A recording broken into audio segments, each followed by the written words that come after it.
Sababu ya kwanza inayosababisha wasomi wengi washindwe kufanikiwa katika maisha ni kusomea kitu kingine na kufanyia kazi kitu kingine.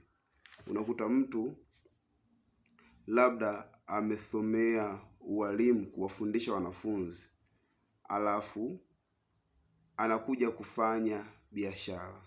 Sasa huyu mtu ana utaalamu wa kufundisha, lakini hana utaalamu wa kufanya biashara. Kwa hiyo atakapoingia kwenye biashara, ni lazima biashara itamsumbua, kwa sababu biashara ina protocol zake, biashara ina kanuni zake.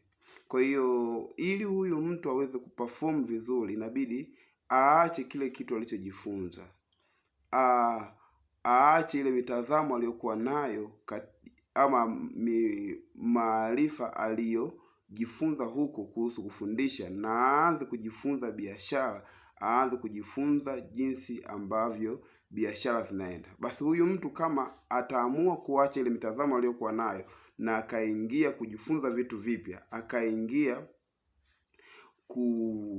kujifunza kuhusu mifumo ya mitaa, jinsi ambavyo inaenda, namna ya kukabiliana katika mitaa, basi huyu mtu ni lazima tu atafanikiwa. Lakini kama atabaki na ile mitazamo aliyokuwa nayo huko, na akabaki anang'ang'ania vile vitu ambavyo yeye anavijua na yeye anavifahamu, na hataki kujifunza vitu vingine, hataki kujifunza mambo yanayohusu biashara, huyu mtu kufanikiwa katika biashara itakuwa ni ngumu sana. Ndio maana unakuta mtu mwingine alifaulu vizuri akiwa shuleni, mitihani yake kiangalia iko vizuri, mitihani yake inavutia, lakini ukimuingiza katika biashara, unakuta biashara inashindwa kusogea mbele, biashara inashindwa kupiga hatua. Kinachosababisha biashara ishindwe kupiga hatua ni kwa sababu amebaki na mitazamo ile ile. Kwenye maisha yana tabia ya kubadilika.